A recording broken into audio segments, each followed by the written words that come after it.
तो वक्त हो रहा था 11:35। उस वक्त ज़्यादातर लोग डिनर करने के बाद सोने चले गए थे। कप्तान स्मिथ ने जहाज़ की जिम्मेदारी फर्स्ट ऑफिसर मिस्टर मडॉक को देकर कहा कि सुबह मिलते हैं। वे लोग इस बात से बिल्कुल अनजान थे जो कि कुछ ही देर में होने वाला था, और कुछ तकरीबन 5 मिनट के अंदर टाइटैनिक बर्फ की चट्टान से टकरा जाती है और कुछ 2.5 घंटे के अंदर टाइटैनिक अटलांटिक महासागर में विलीन हो जाती है। तो क्या वजह रही होगी जो 14 अप्रैल 1912 की रात टाइटैनिक डूब गई? क्या सच में उसके डूबने के पीछे की वजह बर्फ की चट्टान ही थी, या फिर कुछ ऐसा था जो हम लोगों से छुपाया गया, या यूं कहें कि हमें कभी बताया नहीं गया? आइए शुरुआत से जानते हैं कि आखिर ऐसा उस दिन 14 अप्रैल 1912 को क्या हुआ था जो उस भयानक हादसे की वजह बनी थी।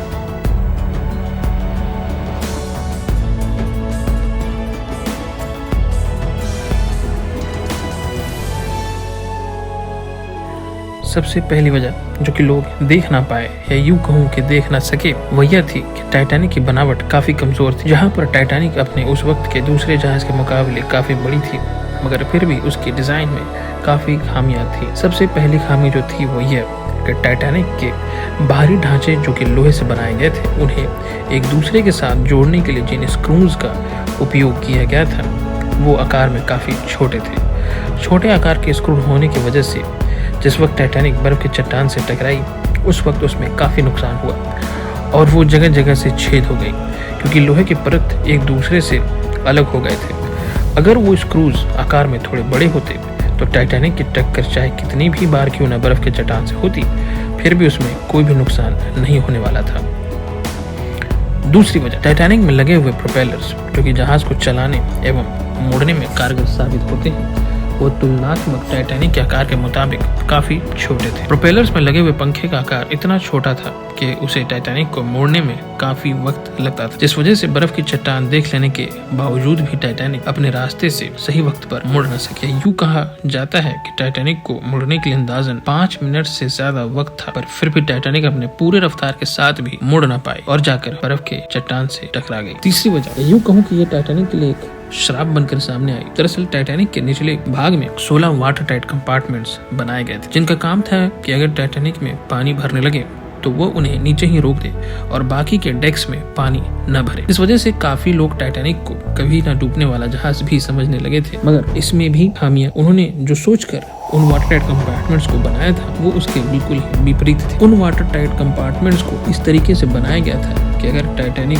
का टक्कर सामने से हो, स्टील में छेद हो, तो पानी को आसानी से रोक लिया जाएगा। मगर दुर्भाग्यवश टाइटैनिक की जो टक्कर हुई थी वो किनारों से हुई, वो बर्फ की चट्टान से किनारों से टक्कर होने की वजह से टाइटैनिक में जो पानी है वो साइड से अंदर आने लगी। इस वजह से वाटर टाइट कंपार्टमेंट्स भी नाकाम रहे और धीरे धीरे पानी अंदर आने लगा और टाइटैनिक डूब गई। 16 कंपार्टमेंट्स में से 6 कंपार्टमेंट के अंदर पानी आ जाने की वजह से टाइटैनिक का शुरुआती हिस्सा समुद्र के अंदर जाने लगा और देखते ही देखते कुछ तकरीबन 2.5 घंटे के अंदर टाइटैनिक पूरी तरह से अटलांटिक के अंदर चली गई। चौथी सबसे बड़ी वजह जो कि टाइटैनिक के कप्तान को मालूम भी थी, पर फिर भी उन्होंने इस बात को तवज्जो नहीं दिया। दरअसल टाइटैनिक अपने पहले यात्रा करने के लिए जिस जगह पर कोयलों को स्टोर करता था जिससे कि इंजन को चलाया जा सके, उस कोयले में अंदर ही अंदर आग लगी हुई। आग इतनी थी कि उसे बुझा पाना मुश्किल और टाइटैनिक की टिकटें बिक चुकी और लोग उसके पहले सफर के लिए काफी हद तक तैयारियां भी कर चुके। इस वजह से टाइटैनिक को रिशेड्यूल कर पाना काफी मुश्किल था और यही आग लगने की वजह से टाइटैनिक की निचली स्टील की परत काफी कमजोर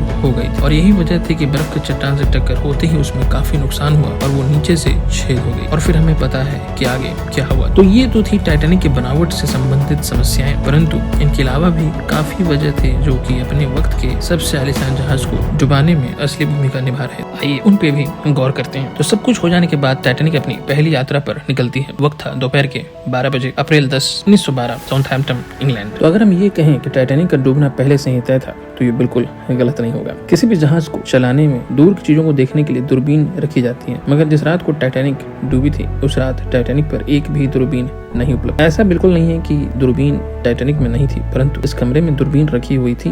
उस कमरे को बंद कर उसकी चाबी को लेकर एक शख्स जिनका नाम डेविड ब्लेयर था वो पहले ही उतर चुके थे। तो हम ये बिल्कुल कह सकते हैं कि टाइटैनिक बिना किसी दूरबीन के चलाई जा रही थी और दूरबीन न होने की वजह से ही वॉच टावर में जो लोग निगरानी कर रहे थे रात में, उन्हें बर्फ की चट्टान सही वक्त पर नहीं दिखाई दी। अगर वो पहले ही दूरबीन की मदद से बर्फ की चट्टान को देख लेते तो ये पूरे हादसे को टाला जा सकता था। दूसरी वजह, टाइटैनिक जिस कंपनी ने बनाई थी उसके मालिक ब्रूस स्मिथ टाइटैनिक पर सवार थे। उन्होंने कप्तान स्मिथ को बातों में ये कहा आज तक अटलांटिक महासागर कोई भी जहाज 6 दिन में नहीं पार कर सका। आप ये कर सकें, इसमें कंपनी और आपको काफी इज्जत मिलेगी और कल के अखबार में सुर्खियां आपके नाम पर होंगी। ये सुनने के बाद ही कप्तान स्मिथ ने बॉयलर रूम में उन बॉयलर्स को भी इस्तेमाल किया जो कि बंद थे और जहाज की रफ्तार को 20 नॉट्स तक लेकर चले गए, क्योंकि उन्हें पहले ही चेतावनी मिल गई थी कि समुद्र में काफी बर्फ के चट्टान देखे गए हैं। अगर उन्होंने इन सभी चीजों को नजरअंदाज कर दिया, उन्हें लगा कि ऐसी कोई ताकत नहीं है जो इस जहाज को डुबा सकती है। इसके बाद जिस वक्त टाइटैनिक में टक्कर हुई, उस वक्त टाइटैनिक प्रति संकेत दूसरे जहाज को भेजना शुरू कर देता है और उस वक्त टाइटैनिक में लगे फायर रॉकेट्स को भी चलाया जाता है, जो कि पास में ही एक जहाज को सिर्फ 32 किलोमीटर दूर दिखाई भी देते हैं। उस जहाज का नाम था SS कैलिफोर्निया। मगर उन्हें ये लगता है कि टाइटैनिक में जश्न हो रहा होगा और उस वजह से वे लोग आतिशबाजी कर रहे हैं। इस चीज़ को नज़रअंदाज करके वो अपनी यात्रा आगे बढ़ा लेते हैं। अगर वो इस वक्त इस चीज़ों को समझते तो वो कारपैथिया नामक जहाज से पहले आ जाते और टाइटैनिक में एक भी लोग की जान नहीं जाती, सारे लोग बचा लिए जाते, मगर ये भी संभव ना हो पाया। तो ये थे कुछ ऐसे तथ्य जिन्हें समझना हमारे लिए काफ़ी ज़रूरी था, क्योंकि सिर्फ ये कह देना कि टाइटैनिक की दुर्घटना बर्फ़ के चट्टान की वजह से हुई थी, ये पूरी तरह से सही नहीं होगी। अगर आप टाइटैनिक से जुड़े और भी फैक्ट्स के बारे में जानना चाहते हैं तो हमें कमेंट में बताएं, या किसी और विषय के बारे में जानना चाहें तो भी हमें कमेंट के माध्यम से बताएं। और अगर आपको ऐसे फैक्ट्स या कुछ ऐसे विषय जिनका आप सच जानना चाहें तो हमारे चैनल को सब्सक्राइब करना ना भूलें। वीडियो अच्छी लगे तो लाइक ज़रूर करें। धन्यवाद।